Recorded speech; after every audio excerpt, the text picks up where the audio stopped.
We have Kay in Clearwater, I think. Let's jump over to Kay. Morning, Kay. How you doing? Hi, good morning. How are you guys? Doing great. Yourself? Good. I'm interested in this, it's a pot stock. And what's the symbol for a K? It's MCIG. It's a penny stock. Let's see what we got here. MCIG. Okay, so they operate a cannabis cultivation construction company. The company services legal cannabis hemp, yeah, and the CBD markets in the U.S.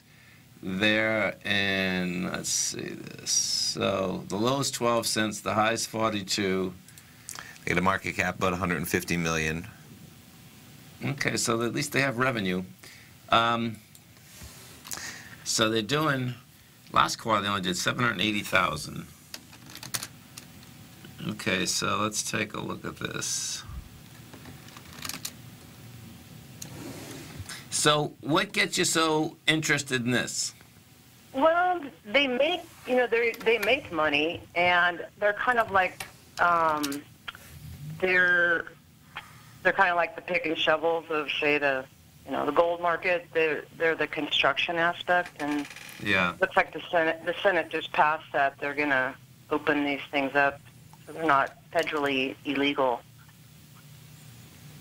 So what I would say is this, like, I don't know whether they make money or not. I can't see that in their financials. But the PE is saying it's 1,165, and this is just a construction company.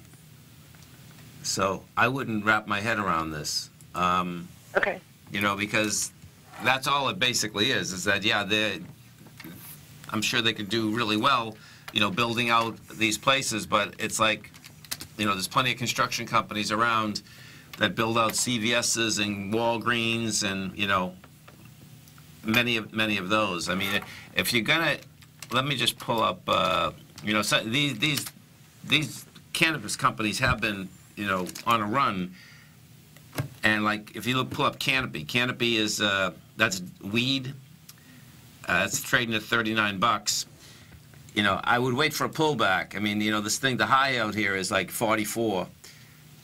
But what you do have in Canada is that yesterday, Trudeau, it looks like they're going to finally get this thing passed. Here it is right here. Trudeau's legal pot law finishes nears the finish line. So what does happen in Canada, they plan on recreationally, this is going to be pushed out. And, the actual companies that can make money selling it, that's where I would go, because that is going to be exponential. Okay. It's just like a brand new business, like when probably the booze business got, sure. After Prohibition. Sure. So I think that's what I was looking at it for, just like a long-term kind of hold on. Yeah, I think that the way to do it is that wait for a nasty pullback, and that might be month, 2 months, whatever that is.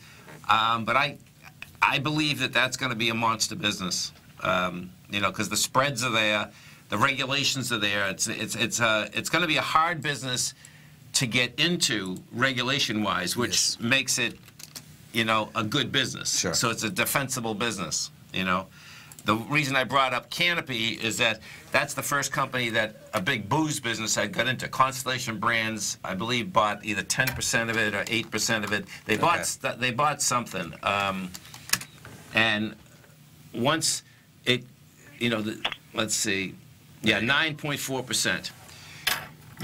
So, that's where I would go with that. Okay, great. Well, thank you for taking my call. It was nice talking to you all. I met you in March. Oh, so, yeah, sure. I remember you. Right. Yeah. Totally. So, anyways, thank you for your insights. I appreciate it. We appreciate you growling and prowling with us out here. All right. Okay. Take care.